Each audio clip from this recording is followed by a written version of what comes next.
It started like most Thursday mornings, with burnt coffee and a song I didn't mean to play. The cafe was half empty, the kind of place that still used handwritten menus and wobbly tables. I came here after work sometimes, pretending to read. It was quieter than my apartment. Less echo. She was already there that morning, sitting by the window. My best friend's sister, Elena. I'd known her name for years, but never used it out loud much. She'd always been part of the background of someone else's life, at family barbecues, Christmas visits, those polite hellos that never required eye contact. But lately, she'd started coming here too. Same cafe, same table. I don't think it was intentional. It just kept happening. Two people orbiting the same quiet space, pretending it didn't mean anything. "Morning," she said when I walked in, like it was a habit. Her voice had that half-tired warmth that people carry after 40, not from age, but from living long enough to know what isn't worth faking. She had a pen tucked in her hair, a notebook open, her reading glasses beside the cup. "Morning," I said back, giving a small nod that felt both too casual and too formal. I ordered the same thing as always. Black coffee, half-full cup. The barista didn't even ask anymore. I caught Elena glancing up when I stirred it twice instead of once. "You switched hands," she said quietly, like she wasn't sure she should have said it. I blinked. "Sorry. You always stir with your left hand. You used your right today." She smiled faintly, eyes dropping to her notebook again.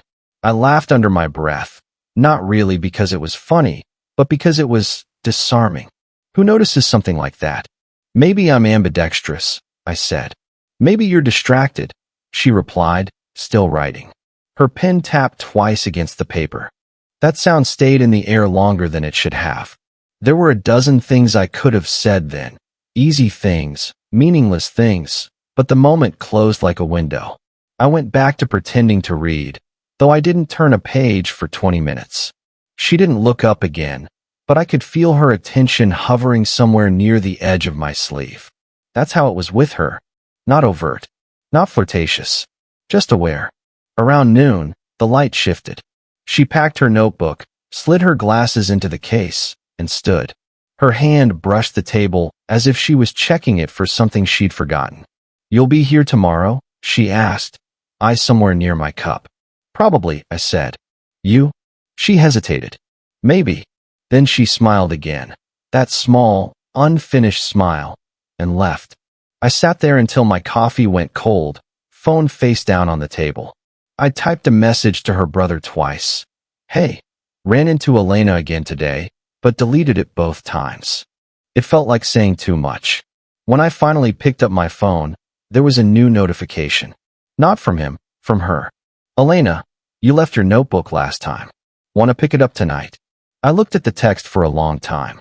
I hadn't realized I'd left it behind. Or maybe I had. Outside, she was already walking down the street, head tilted toward the sky, coat collar turned up against the wind. For some reason, I stayed seated long after she disappeared, watching the empty chair across from me, the faint imprint of her coffee cup still visible in the sunlight. And for the first time in a long while, I didn't feel entirely alone.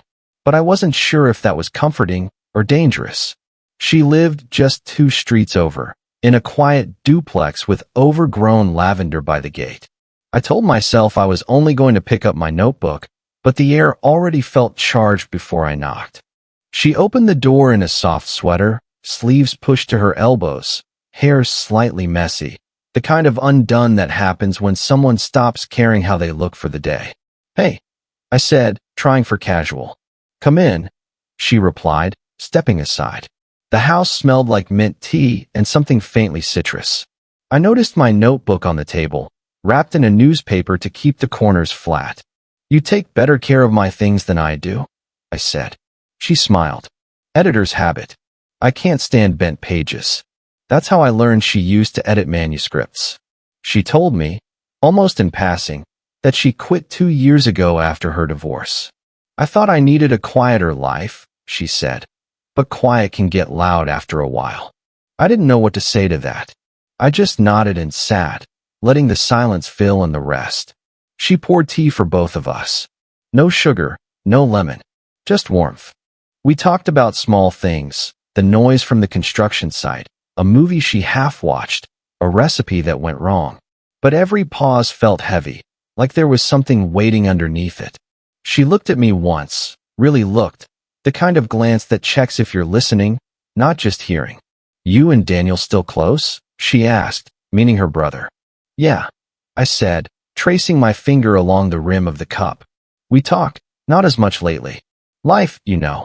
"Life," she repeated, with a quiet half-laugh that didn't sound amused.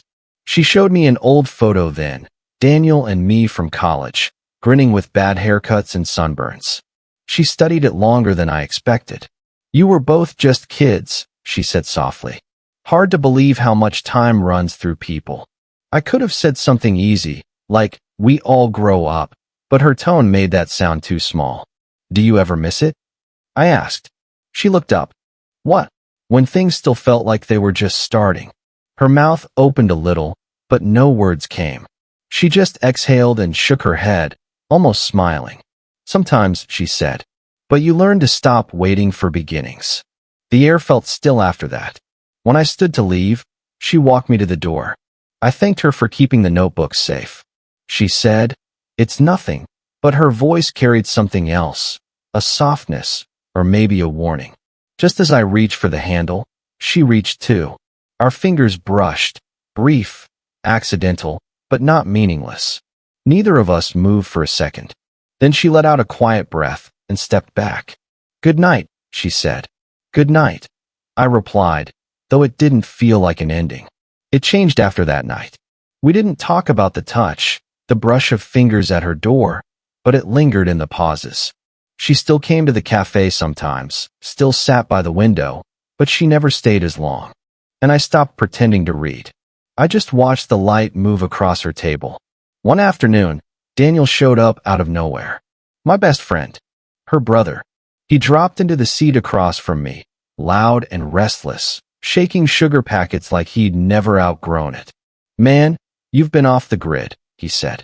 "You seeing someone?" I laughed, too quickly. "No. Just busy." "Busy, huh?" He grinned. "Because Elena said she's been bumping into you a lot lately." I looked down at my coffee. "Yeah.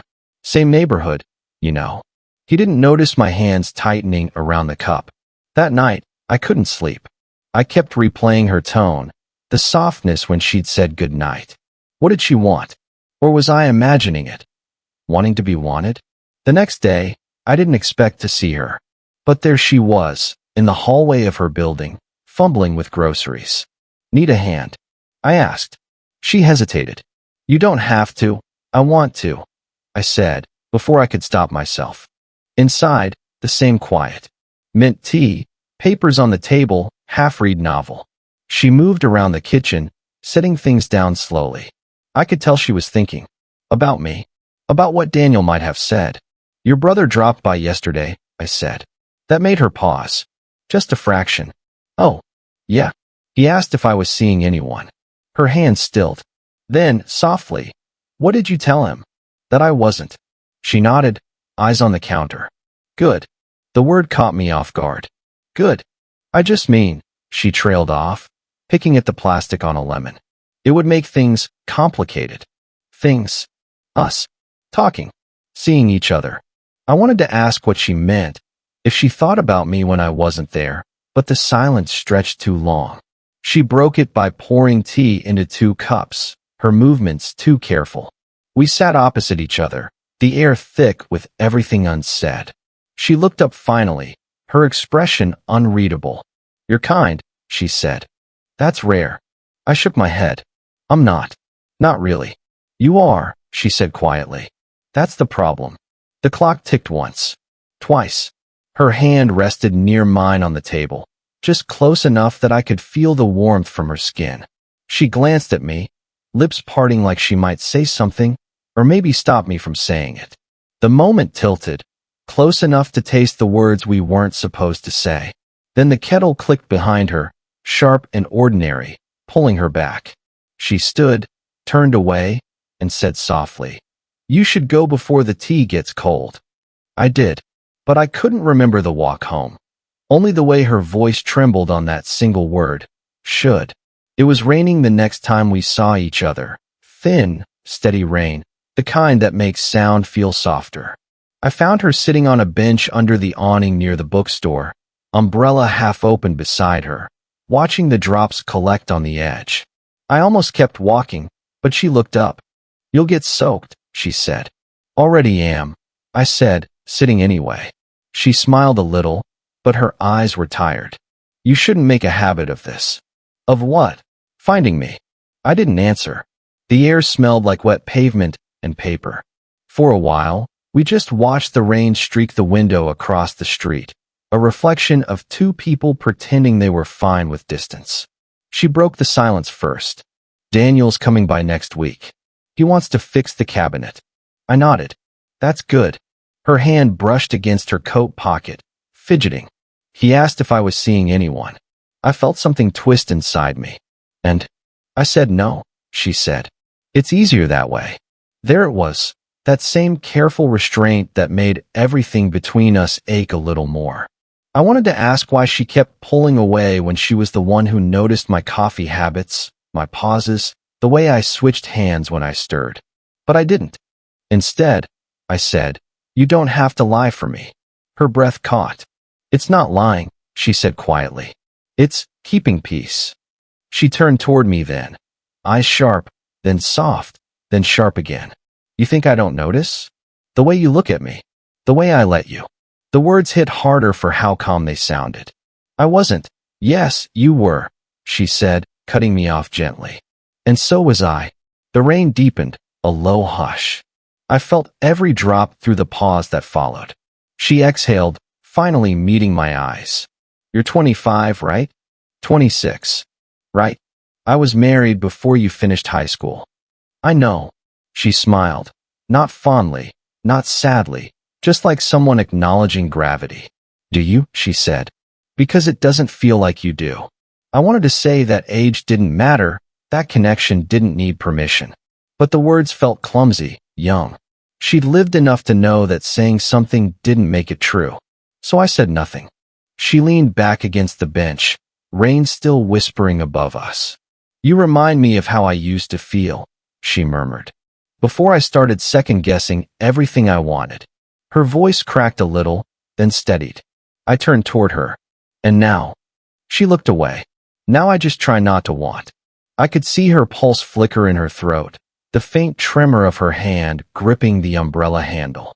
For a second, one impossible, suspended second, I almost reached out. She didn't move. The space between us was small enough to cross, but she stayed still, eyes glinting like she dared me to make her stop pretending. Then she whispered, barely audible, "Would it make anything better if I said I do think about it?" Her question hung there, fragile, alive, as the rain drowned out every sound but our breathing. For a week, I didn't see her. The cafe stayed the same flickering light over the counter, the same quiet music, the same space by the window where she always sat. But her chair stayed empty, and that absence started to feel louder than any conversation we'd ever had. I told myself she was busy. Work. Family.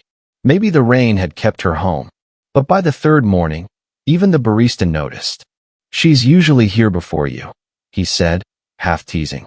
"Guess she finally found a better coffee shop." I smiled like it didn't sting. That night, I walked past her place. The lights were on, faint yellow through half-drawn curtains. I almost knocked. Almost. Then I saw someone inside. A man. Older, maybe mid-50s. He stood near her bookshelf, handing her something small, a photo frame, maybe.